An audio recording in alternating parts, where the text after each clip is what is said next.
Isang magandang spot na naman ang aming napuntahan sa bayan ng Pagbilao na perfect place para mag-camping, swimming at magpahinga kasama ang kalikasan. Kaya kung isa kang nature lover na tulad namin ay panoodin mo ang masaya at nakaka-relax na araw namin ito. 30 minutes away lang ito mula sa Lucena City, kaya hindi mahirap puntahan at pwede din kayo mag-commute papunta dito.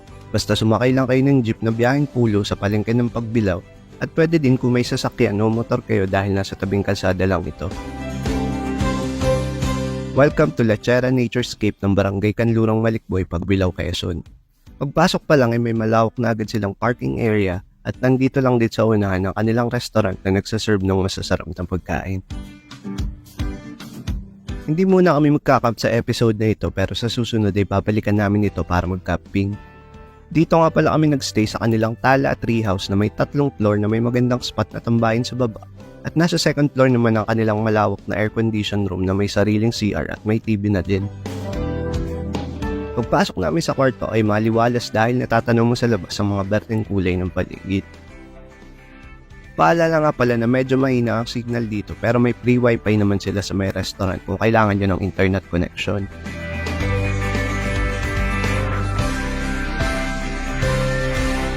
Dito naman sa 3rd floor ay makikita mo ang kanilang roof deck na may magandang view ng mga kabundukan at masarap din tambayan dahil sa presko at malamig ang hangin dahil sa dami ng mga puno dito. Dito naman sa labas ng aming room ay makikita ang kanilang campsite para sa mga gustong mag-camping. Siya nga pala na pwede din dito ang car camping. Malawak at may malapit na din comfort room at hindi din mainit dahil napapalibutan ng mga punong kahoy ang paligid ng campsite. Dito naman sa kabilang bahagi ay meron silang mga kubo na kung tawagin nila dito ay TP house na good for 2 person for only 800 pesos with electric pa na din. At mula nga dito sa kubo nila ay ilang hakbang lang ay mapupuntahan mo ang kanilang area kung saan ay pwede kayo maglaro ng sungka, chess at archery at boxing. Sa likod naman nito ay makikita ang kanilang playground at obstacle courses na sigurado mag-e-enjoy ang mga bata dahil kahit itong mga kasama ko ay enjoy paglalaro dito na akala mo'y bumalik sa pagkabata. Meron nga din pala silang video okay room dito na very probinsyang vibe na pag nandito ka sa loob ay aakalain mo nagkakantahan lang kayo sa bukid. Meron din silang billiard hall dito sa labas kaya sigurado kung hindi kayo mauubusan ng pwedeng gawin dito. At dahil nakaramdam kami ng init dahil sa pag-iikot dito ay naisipan naming maligo sa kanilang napakaganda at well-maintained na swimming pool area na napapalibutan ng matataas na puno kahoy. Pwede din kayong magkawa-hot bath dito. Sobrang nakaka-relax nga na maligo at magbabad dito dahil napakakalmado ng paligid na akala mo'y nanonood sa iyo mga puno habang naglalangoy ka dito, kaya sobrang nag-enjoy itong mga kasama ko.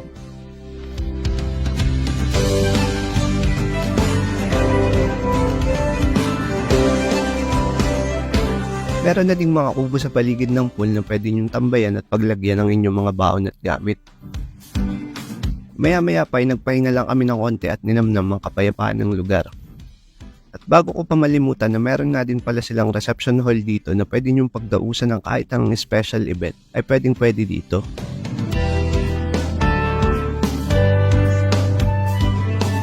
Pagsapit ng gabi ay kumain na kami dito sa kanilang restaurant na kung tawagin nila dito ay Lambana.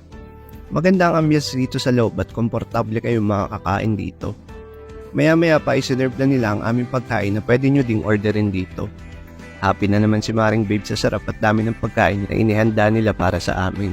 Ay siya, kain po tayo. Siya nga pala na kung wala kayong baon ng pagkain at biglaan lang ang punta nyo dito, pwede kayong umorder sa kanila dahil kumpleto naman sila dito ng mga ino-offer mula breakfast to dinner.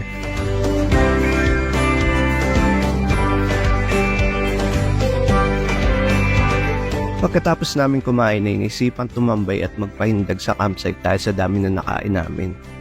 Meron din silang pa-bonfire dito kaya maganda talaga sa place na to lalo kung magkakamping kayo dahil marerelax at makakapagpahinga kayo. Maliwanag din dito kung gabi kaya hindi nakakatakot kung sakaling magkakamping kayo. At isa pa, safe din dahil may bantay sa gabi at sinasara din nila ang gate dito. Maya-maya pa ay sinindihan na ang apoy at tinumpisahan ng tumambay at magkwentuhan ng walang humpay. Salamat nga po pala kay Sir Roy na mabait na manager ng Lachera Naturescape.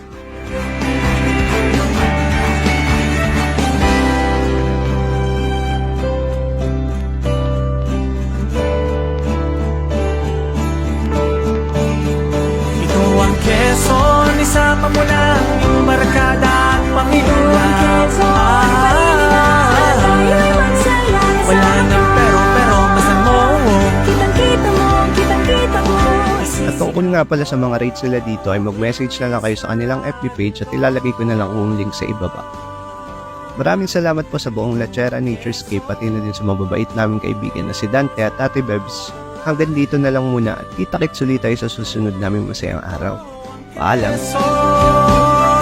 Here's where I belong.